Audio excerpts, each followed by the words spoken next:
आदाब नाजरीन, मैं सनम एजाज देख रहे हैं आप दिन भर सनम के साथ और दिन भर आप तक पहुंचाने में हमारे साथ ताउन करें लज़्ज़त मसाले। आपको याद दिलाते चलें दिन भर में हम देश दुनिया के कुछ बड़े मामलों पे नज़र रखते हैं। तो देश दुनिया के मामलों पे जम्मू कश्मीर हमारा पॉइंट ऑफ कंसंट्रेशन रहता है, श्रीनगर पे फोकस रहती है, वादी कश्मीर के हालात पे हमारी नज़र रहती है। जम्मू कश्मीर की सियासत में हम ख़ास ख्याल जम्मू कश्मीर की सियासत का रखते हैं। तो आज सियासत नहीं, सबसे पहले हालात वाक़ात में उमर अब्दुल्ला दरबार मुल्क के साथ जम्मू थे, लेकिन परसों ही उन्होंने अपने ट्विटर हैंडल पर बताया था कि कश्मीर के हालात को देखते हुए मैं ये सरमा कश्मीर में गुजारूंगा, कश्मीर के लोगों में जो मुश्किलात हैं उन पर नज़र रखूंगा। और उमर अब्दुल्ला आज हेल्थ सेक्टर पर नज़र रखे हुए थे। श्रीनगर के बून जॉइंट अस्पताल में आज उमर अब्दुल्ला नज़र आए और अपने वज़ीर सकीन यतू के हमरा उनने श्रीनगर के बरजुल्ला अस्पताल के कई वार्डों का मुआयना भी किया, बीमारों से बात भी की और नए जो बिल्डिंग कंस्ट्रक्शन हुई है वहाँ पे उस इमारत का भी जायजा लिया। उमर अब्दुल्ला बरजुल्ला के बाद श्रीनगर के दूसरे यानी बच्चू के अस्पताल पहुँचे और JVC के नज़दीक बच्चू के अस्पताल पर भी उमर अब्दुल्ला ने वहाँ पे इंतज़ामिया से बात की, डॉक्टरों से हालात पूछे, दवाइयों का हाल अहवाल पूछा, बीमारों को दी जा रही सहूलियात की जानकारी भी हासिल की। उमर अब्दुल्ला अब की बार आवाम के सामने मामला जो है आवाम के हल करने की भरपूर कोशिशों में लगे भी हुए हैं। और आज इसी कोशिश के तहत या इस हफ्ते इसी कोशिश के तहत जब इस सरमा में कड़ाके के माइनस टेम्परेचर में वो यूजुअली सरकारें जम्मू में हुआ करती थी, लेकिन अब की बार हालात ऐसे बदल चुके हैं कि सरकार उनको, लीडरान को, एडमिनिस्ट्रेशन को आवाम के सामने रहने पे मजबूर भी होना पड़ा। और इस कड़ाके की ठंड में जब खुद वज़ीर आला श्रीनगर में हूँ, कड़ाके की ठंड में शहर के दौरे कर रहे हूँ, तो साफ जाहिर है उनके मातहत काम करने वाला अमला, एडमिनिस्ट्रेशन, सारे महकमे जो हैं वो यहीं पे रहेंगे, यहीं पे आवाम के मामला सुनेंगे।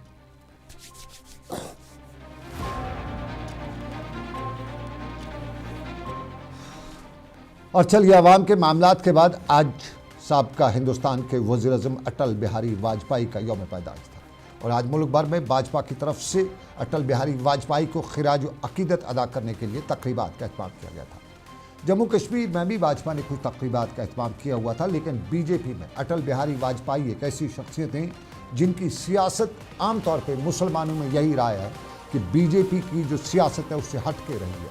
अटल बिहारी वाजपेयी हिंदुस्तान और पाकिस्तान की वो शख्सियत थी जिन्होंने पाकिस्तान के साथ रिश्तों को इस्तवार करने की कोशिश की। और दूसरी बात है कि अटल बिहारी वाजपेयी के जाने के बाद हिंदुस्तान और पाकिस्तान के ताल्लुकात ख़राब ही रहे, लेकिन आज श्रीनगर में से लेकर दुनिया तक लोग ये मानते हैं कि अटल बिहारी वाजपेयी ने अच्छे दोस्त की बात तो की, लेकिन ये भी बताया कि दोस्त बदले जा सकते हैं, पड़ोसी को नहीं बदला जा सकता, इसलिए पाकिस्तान से बेहतर रिश्ते जोड़ने हैं। दिल से जम्मू कश्मीर की बात करने की जब बात आती है तो अटल बिहारी वाजपेयी का नाम भी आता है और अटल बिहारी वाजपेयी के इस नाम के साथ साथ श्रीनगर में आज महबूबा मुफ्ती भी उनकी तारीफ़ें करने लगी। श्रीनगर में अपने दफ्तर पर आज एक तकरीर के बाद जब मीडिया से बात महबूबा मुफ्ती ने की तो उन्होंने अटल बिहारी वाजपेयी की तारीफ़ भी की और ये भी बताया कि अटल बिहारी वाजपेयी वो शख्सियत थी जिन्होंने अलाउद्दीन पसंदू के साथ बात की, पाकिस्तान के साथ बात की, बातचीत का रास्ता अपनाया और वो हकीकतन ज़ख्मों पर मरहम रखने की बात कर रहे थे। लेकिन साथ में महबूबा मुफ्ती ने कहा कि अफसोस उसके जाने के बाद वो सारी थ्योरी वो लोग भूल गए जो उसके नक्शे कदम पर चलने की बात करते थे।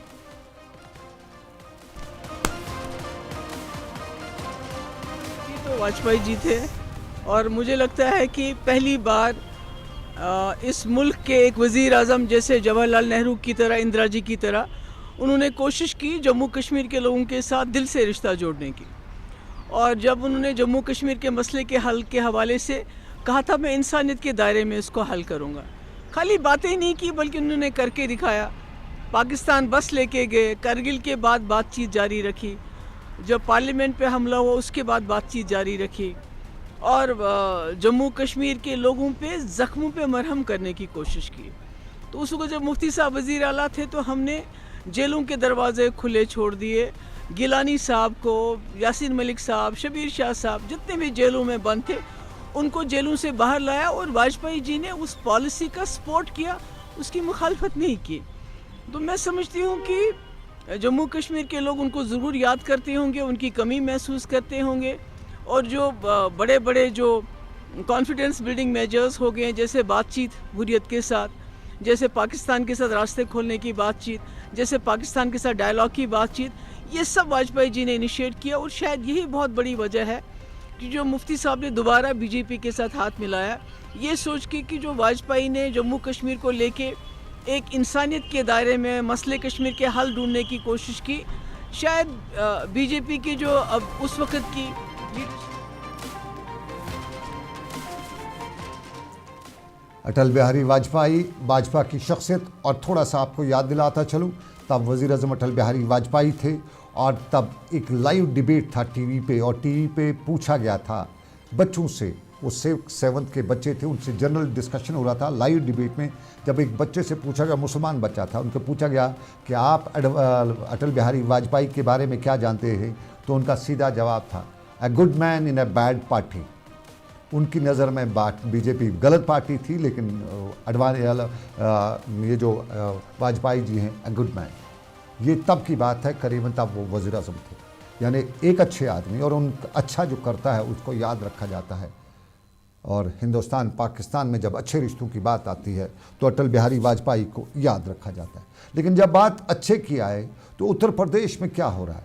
मुअज़्ज़ज़ अदालत सुप्रीम कोर्ट ने मसाजिद को खोदने का, मंदिर ढूंढने का, भगवान ढूंढने का जो मामला हिंदुस्तान में चल रहा था, उस पर फिलहाल सुप्रीम कोर्ट ने रोक लगा रखी थी। लेकिन संभल, उत्तर प्रदेश की संभल की शाही मस्जिद और इसका शाही मस्जिद का सर्वे भी अब जो आर्कियोलॉजी सर्वे ने रिपोर्ट जो है वो मुकम्मल कर लिया है, और बताया जाता है कि जनवरी में ये अदालत में पेश की जाएगी।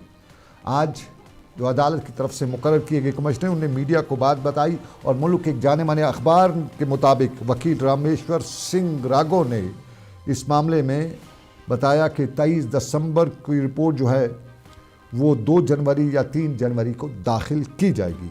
उन्होंने बताया कि शाही जामिया मस्जिद का जो सर्वे रिपोर्ट है वो आखिरी मरहले में है, और इसको जल्द ही अदालत के सामने रखा जाएगा। याद आपको दिलाएं, याद उनको भी दिलाएं जो देख रहे हैं, जो ये सर्वेज करा रहे हैं, कि सुप्रीम कोर्ट ने 24 नवंबर को जो मस्जिद का सर्वे हुआ था, जिस दौरान मुस्लिम बरादरी ने एहतजाज किया था, और उत्तर प्रदेश पुलिस की सीधी गोलीबारी से 4 मुस्लिम नौजवान जो हैं वो शहीद हुए थे, 1 दर्जन से ज़ायद ज़ख्मी हुए थे। और फिर 29 नवंबर को ट्रायल कोर्ट का संभल का सुप्रीम कोर्ट ने हुक्म देते हुए बताया था कि इसकी कार्रवाई जो है सर्वे वगैरह की, इस पर रोक लगाई जाए। वहीं सुप्रीम कोर्ट ने बड़ा फैसला देते हुए मुल्क की सारी अदालतों पर भी रोक लगा दी थी, और बताया था कि 1991 के मजहबी कानून की पासदारी करें और कोई मौसर अबूरी या हतमी अहकाम जारी ना करें। लेकिन ये सर्वे रिपोर्ट जो मुकम्मल हुआ है अब अदालत में पेश होगा, तो सबकी नज़रें हैं कि अदालत इस सर्वे रिपोर्ट के बाद क्या सुप्रीम कोर्ट के जो हुक्मनामा है उस पर अमल करेगी।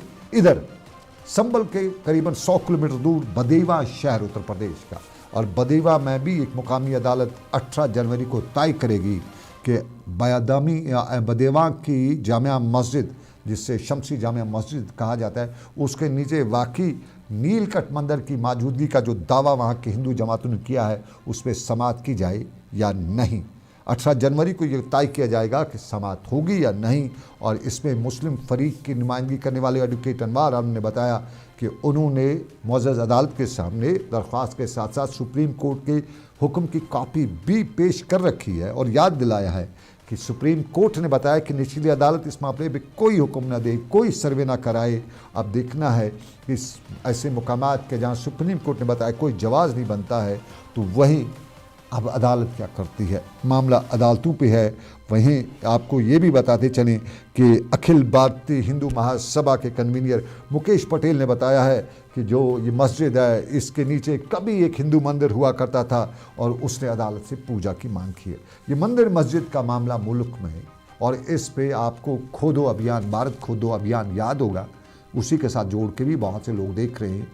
और अब मामला जो है अदलिया के सामने है, और देखना पड़ेगा मुल्क का मुसलमान जो है वो अदालतों की तरफ देख रहा है और समझने की कोशिश कर रहा है कि वाकई में सुप्रीम कोर्ट की जो जजमेंट है उस पर कितना अमल दरामद किया जाता है।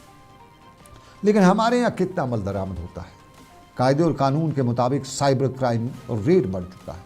साइबर क्राइम आम तौर पर देखने को मिला है, और आए दिन कहीं न कहीं साइबर क्राइम के हवाले से खबरें आती हैं, और ख़ास तौर पे जो साइबर के से जुड़े जुआरी हैं, शॉर्टकट तरीक़ों से जो पैसा कमाने के लालच में सोशल मीडिया पे बैटिंग करते हैं, और इन बैटिंग करने वालों को आखिर में खसारे के सिवा कुछ मिलता नहीं है।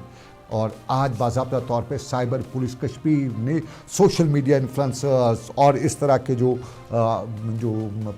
वेबसाइट्स हैं उनको प्रमोट करने वाले हैं, उनको बताया कि ख्याल रखिए अपना, आप किसी भी ऐसी इन्फ्लुएंस ना करें, ऐसी किसी भी सोशल मीडिया या ऐसी किसी भी वेबसाइट को से दूर रहें जहाँ पे इस तरह की चीज़ें प्रमोट होती हैं। और सख्त इंतबाह करते हुए बताया है कि धोखाधड़ी या ख़ास तौर पे घर बैठे पैसा कमाइए, ऑनलाइन पैसा कमाइए, ये सारी चीज़ें जो हैं इनसे आवाम को भी दूर रहने की कोशिश की है। हमारे साथी हैं फैसल साइबर क्राइम के साथ अक्सर खबरें जोड़ते रहते हैं। आज हम ही उनसे जानना चाहेंगे कि असल में ये क्या मामला थे, असल में लोग क्यों इसके साथ जुड़ रहे हैं। साफ ज़ाहिर है हर कोई आज की तारीख़ में चाहता है कि शॉर्टकट से पैसा कमा ले, लेकिन शॉर्टकट से पैसा कमाने की हमारे सामने कई मिसालें हैं। और एक मिसाल तो 3 दिन पहले ही हमारे पास आई है, जिसमें शॉर्टकट से पैसा कमाने वाली कुछ बच्चियों ने अपनी स्कूल फ़ीस तक भी गंवा दी थी। और फिर साफ ज़ाहिर है घर वालों ने, वालिदैन ने स्कूल फ़ीस के लिए पैसे दिए थे, लेकिन उसके बाद वो फ़ीस जमा नहीं करा सके और यूँ वो इस सब के बीच में फंस गए। फ़िलहाल ये वो मामला है जिस पर हमें बात करने की ज़रूरत है। ताहम आपको ये भी बताते चलें कि जम्मू कश्मीर में और भी मामला थे। आपको रोटी नानवाई अब 10 रुपये में मिल देता है। क्या जम्मू कश्मीर की इंतज़ामिया का कोई अफसर है, हमारे अमूर सार्फिन महकमा का कोई अहदेदार है जो इस नानवाई का रेट मुकर्रर करता है? और 10 रुपये की रोटी, किसी गरीब के अगर 2-3 बच्चे हैं और वो 5-5 रुपये की 20 रुपये की उनको रोटी लाता है, तो क्या अब उसको हर बच्चों को एक रोटी लाने के लिए 10 रुपये की रोटी लानी पड़ेगी? ये रेट किसने मुकर्रर किए हैं? करता भी है कोई या यूँ ही तमाशा ही है? ये बहुत बड़ा सवाल है। 10 रुपये की रोटी अब नानवाई देता है। अभी सभी जगहों पे नहीं है, लेकिन कुछ जगहों पे 10 रुपये की से कम की रोटी अब मिलती नहीं है। तो क्या अब हमारी सरकारों को सड़क पे तंदूर पे खड़ा नहीं होना चाहिए? उन्हें नहीं बताना चाहिए कि आप ये क्या कर रहे हैं? ये निरखनामा कौन मुकर्रर करे? और साथ साथ में आज ही आपको नाज़रीन बताते चले, जब ऑनलाइन की बात आ रही है तो आज भी मेरे ही करीबी बच्चों ने आज बताया कि मरकज़ी सरकार पॉपकॉर्न पर भी अब टैक्स लगा रही है। पॉपकॉर्न के बारे में आप जानते हैं ना, पॉपकॉर्न आमतौर पे मक्की होती है, मक्की को थोड़ा सा भून के थोड़ा सा पैक करके, और ये आमतौर पे 20 रुपये के करीब बच्चों को मिलता है। यूजुअली हमारी माएँ जो है हमें पूरी छली ला के दे देती थी और मुफ्त में खिला भी देती थी, सेहत भी होती थी। लेकिन नए ज़माने में पैसा कमाने का तरीका, उस पॉपकॉर्न पे भी अब टैक्स लग रहा है। और आज बच्चों ने हमें बताया कि वो निर्मला सीतारमण जी को ये अपील करें कि अब इस पॉपकॉर्न के भी टैक्स लगेंगे, ये मक्की के दानों पे भी टैक्स लग रही है। ये वो मामला है जो सोशल मीडिया के साथ जुड़ा है। लेकिन फैसल से हम जानेंगे कि इस वक्त क्या कुछ सूरत हाल है। फैसल, ये साइबर क्राइम जो है इसका ग्राफ बहुत बढ़ रहा है। क्या हमारे नौजवान पीढ़ी जो है वो नहीं समझ रही है कि ये सब लुटेरे होते हैं? अननोन आदमी आपको कुछ बता रहा है, कुछ दिखा रहा है, ये तमाशा दिखाने वाले को आप कैसे लुट जाते हैं हमारे बच्चे? देखिए, जिस तरीके से आज साइबर पुलिस की तरफ से ये ट्वीट किया गया है, इसमें बहुत कुछ लिखा गया है और ये आपको उन दिनों की याद दिलाता है कि जब एक बड़ा क्यूरेटिव सर्वे नामी एक कंपनी यहाँ पे आई थी, तो उन्होंने 60 करोड़ रुपए का यहाँ पे घपला फिर किया। और यहाँ आने से पहले उन्होंने एक सोशल मीडिया इन्फ्लुएंस को ही इन्वॉल्व किया था। और इसी तरीके से बहुत सारी ऐसे लोन एप्लीकेशंस है या बैटिंग एप्लीकेशंस है या कुछ ऐसी एप्लीकेशन है जो कि कह रही है कि हम आपको घर बैठे जॉब दे सकते हैं, हम आपको पैसा वहाँ पे कमा के देंगे। तो ये कश्मीर में पहुंचाने के लिए, हर घर में पहुंचाने के लिए सबसे पहले देखते हैं कि कौन सा यूट्यूबर है जिसको लोग ज़्यादा फॉलो करते हैं, कौन सा इन्फ्लुएंसर है जिसको लोग फॉलो करते हैं। तो उस चीज़ों को जांच परख के ये लोग जो है फिर एडवर्टीजमेंट को बोलते हैं कि आप प्रमोट हमें कीजिए, तो ये पैसों के लिए इन्फ्लुएंसर्स ये प्रमोट करते हैं।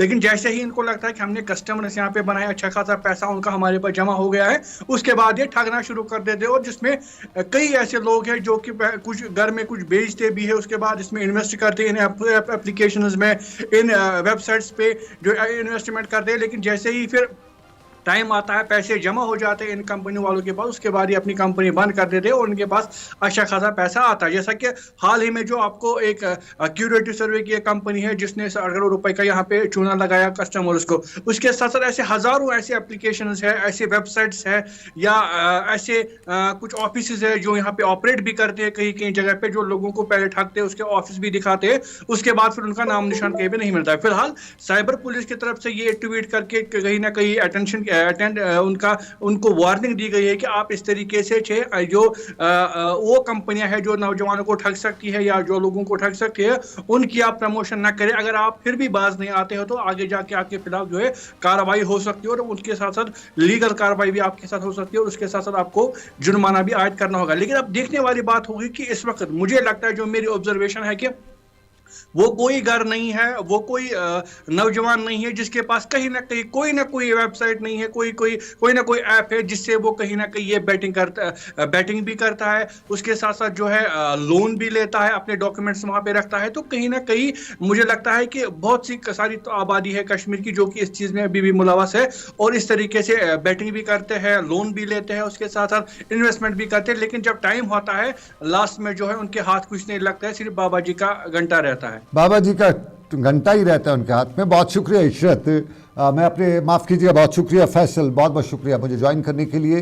साइबर क्राइम, और इसमें जब आप बैटिंग की बात करते हैं, बैटिंग का मतलब जुआ होता है और जुआ जो है ये हराम है। मज़हब इस्लाम इसकी इजाज़त, या दुनिया का शायद कोई भी मज़हब, मैं पूरी तरह से वाकिफ़ नहीं हूँ, क्या कोई और मज़हब कोई इसकी इजाज़त तो देता है या नहीं देता है, लेकिन मैं इस्लाम के बारे में बताऊँ, इस्लाम में जुआ टोटली हराम है।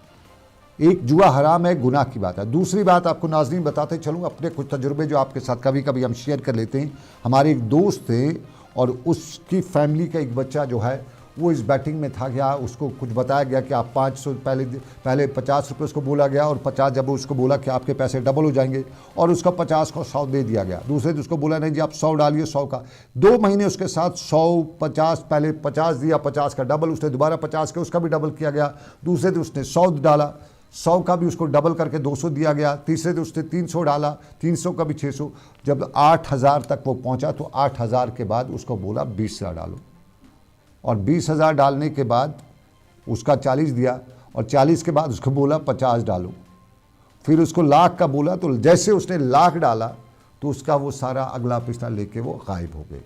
और सबसे बड़ी बात, इससे आपका जो अकाउंट डिटेल्स हैं वो भी इन फ्रॉडस्टर्स के पास आ जाती है। तो अगर आपका अकाउंट की इंफॉर्मेशन फ्रॉडस्टर्स के पास आ जाए और कभी ये गलती से आपका जो सारा नेटवर्क है वो उनके साथ आ जाए तो आपको मसाइल हो सकते हैं। एक छोटा सा तजारती वक्फा लेंगे, ब्रेक के बाद वापस आएंगे। कुछ और ख़बरें हैं और ख़बरों के साथ साथ दिन भर आप तक पहुंचाने में हमारे साथ ताउन कर रहे हैं लज़्ज़त मसाले। छोटे से तजारती वक्फे के बाद वापस हाजिर होंगे। हर एक निवाले में और मिर्च जो बनता है लज्जत के विश्वास और प्यार से।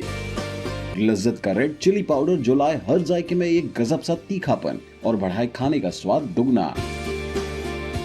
आज ही ले आइए लज्जत का रेड चिली पाउडर।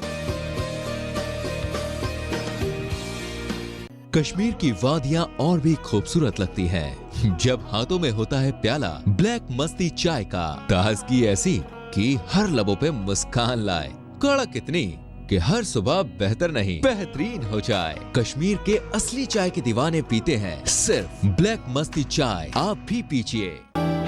हल्दी जिसकी महक और जिसके पीलेपन की चमक लाते हैं खेतों से सीधा आपके घर लज्जत का हल्दी पाउडर जो बनता है। बाथरूम की पाइप हो तो परेशानी, किचन की पाइप ब्लॉक हो तो परेशानी, ड्रेन भराई हो तो परेशानी, लेकिन अब हर परेशानी को करें बाय बाय। श्योरेट का ड्रेन क्लीनर अपने घर लाएं जो करे बाथरूम, किचन और ड्रेन की पूरी सफाई और दे आपको हर परेशानी से बड़ी राहत। श्योरेट drain cleaner, surety for super hygiene. Mutton तो है सबकी फेवरेट और यही मटन जब बनती है लज्जत के मीट मसाला के साथ तो मीट का स्वाद लगे जायकेदार हर बार और बढ़ाए लज्जत से आपका प्यार।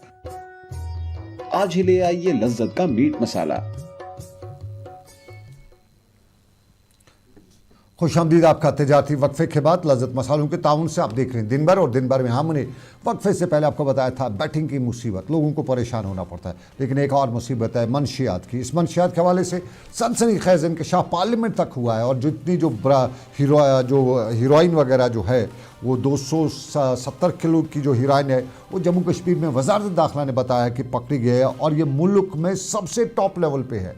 जम्मू कश्मीर वाहिद वो यूटी या रियासत है मुल्क की जहाँ सबसे ज़्यादा ब्राउन शुगर हीरोइन की मंशियात वगैरह जो हैं पार्लियामेंट पर पकड़ी गई हैं। और आम तौर पे हमारे यहाँ हर कोई ये मानता है कि अब मंशियात की वबा फैली हुई है, हर तरफ फैली हुई है। हम जितने भी प्रोग्राम करते हैं, हम जितना भी बताते हैं, पुलिस कार्रवाई करती है। आज भी पुलिस ने पकड़ा है, सोपोर में पकड़ा है, श्रीनगर के डाउनटाउन के इलाके में पकड़ा है, कुपवाड़ा में पकड़ा है। आज भी जो पुलिस का जो ऑफिशियल वर्जन आता है उसमें पहली खबर ये थी कि मंशियात फरोश ही पकड़े गए हैं। और समाजी कारकुनान हर तरफ से बता रहे हैं। ये तस्वीर बारामूला की हैं जहाँ आज मंशियात फरोशों को पकड़ा गया है। इसी तरह से दूसरी जगहों से तस्वीर आ रही है, वहाँ पे बताया जाता है कि मंशियात पकड़े गए, FIR करेंगे, NDPS एक्ट हर किसी पे लगा रहता है। और अब जम्मू कश्मीर में इस तादाद में ये मंशियात फरोश हैं, इसका अंदाज़ा ही किया जा सकता है। नाका लगाओ तो एक नाके पे एक दिन में कोई न कोई पकड़ा जाता है। ये कितनी वबा फैली हुई है। ज़रा हमारे समाजी कारकुनान क्या कहते हैं, किस तरह से इस पर कदम उठाने की ज़रूरत है। बड़ी अफसोस की बात है कि आज हमारे नौजवान जो है ड्रग्स में इन्वॉल्व हो चुके हैं। ये बड़े अफसोस की बात है, क्योंकि आज देखिए, लेकिन मुझे खुशी है कि हमारी जो जम्मू कश्मीर पुलिस है, one of the best police है, उनकी जानिब से आप देख रहे हैं कि कई आए रोज़ जो है ऐसे नौजवानों को गिरफ्तार किया जा रहा है जो ड्रग्स में, जो ड्रग पेडलर्स हैं, जो इसमें ड्रग का एक माफिया चला रहे हैं। तो जहाँ तक हीरोइन या बाकी चीज़ें ऐसी जो इस्तेमाल होती है, बड़ी अफसोस की बात है। इससे हमारी जो नौजवान नस्ल है वो तबाही की तरफ जा रही है, जो जैसा कि नहीं होना चाहिए। लेकिन इसमें जो वजूहात है, वो वजूहात ये है कि जो हमारी इंतज़ामिया कमेटीज़ है, मोहल्ला कमेटीज़ है, देखिए मस्जिद कमेटीज़ हर एक जगह पे होती है, उनको चाहिए कि वो एक नुमाया रोल अदा करे, ताकि अगर उनके नुमाया रोल अदा करने से जो है कम से कम अवेयरनेस क्रिएट हो जाएगी, और पुलिस के साथ मिलकर जो है हम इस बिद्दत को जो है अपने देखिए, ये हम 10 साल हो गए या 8 साल हो गए इस काम में पूरी तरह, और दिन ब दिन ये ज़्यादा बढ़ता गया। इसमें हमने एडमिनिस्ट्रेशन को भी गुजारिश की थी, सारे LG साहब से भी, और मैंने सारे डिस्ट्रिक्टों में इसके लिए अवेयरनेस के प्रोग्राम किए थे। मेरा इसमें सारा तजुर्बा यही निकला लास्ट में कि मैंने सोचा कि ये क्या हो रहा है। मैंने ये भी कहा कि जब भी आप कहीं ड्रग्स पकड़ रहे हो, इसको जला लो और पूरे आवाम के सामने, और ये भी मैंने गुजारा।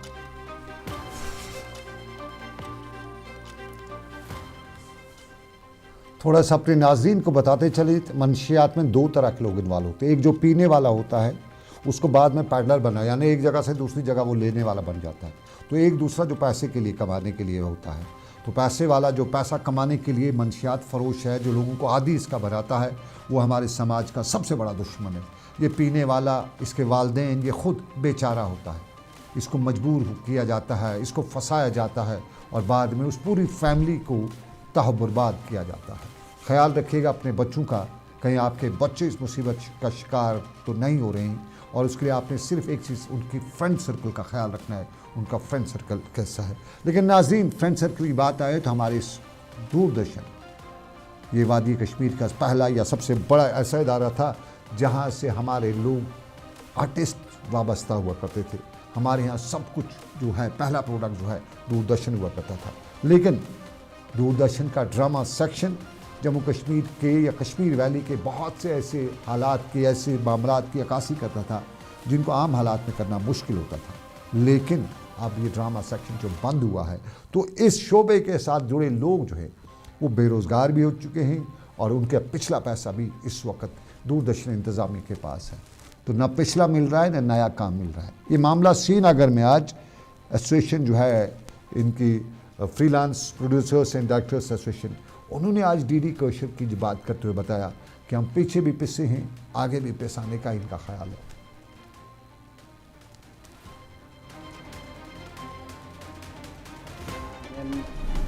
स्टार्ट हुई है 73 में, तब से ये यूनियन चल रही है। इसमें हमने बहुत सारे उतार चढ़ाव देखे, लेकिन जो मैं आज जिक्र करना चाहता हूँ कि जो प्रेजेंट हमारे दूरदर्शन में प्रोग्राम हेड है, वो मैडम है। हम लोग उनके काम से बेहद खुश हैं। काम अच्छा हो रहा है, स्टेशन का काम अच्छा हो रहा है, रूटीन प्रोग्राम अच्छे चल रहे हैं, लेकिन उनके दौरे हुकूमत में भी ड्रामा सेक्शन बंद है। और ये ड्रामा सेक्शन आज से बंद नहीं है, पिछले 13 साल से बंद है। ड्रामा, जबकि दूरदर्शन जिसका नाम पहले टेलीविज़न था, तो वहाँ स्टार्ट ही हुआ था ड्रामा, तो टेलीविज़न को ड्रामा से ही पहचाना जाता था। फिर बाकी प्रोग्राम्स वगैरह होते थे, ख़ास तौर पर बच्चों का प्रोग्राम, न्यूज़ एंड ड्रामा। वक्त आया, आहिस्ता आहिस्ता आहिस्ता आहिस्ता ऐसी सियासत आई कि ड्रामा सेक्शन को टोटली बंद कर दिया। जबकि हम अप्रूव ड्रामा आर्टिस्ट 1 या 2 नहीं हैं, या 10 या 20 नहीं है, हम जम्मू श्रीनगर टोटल 2।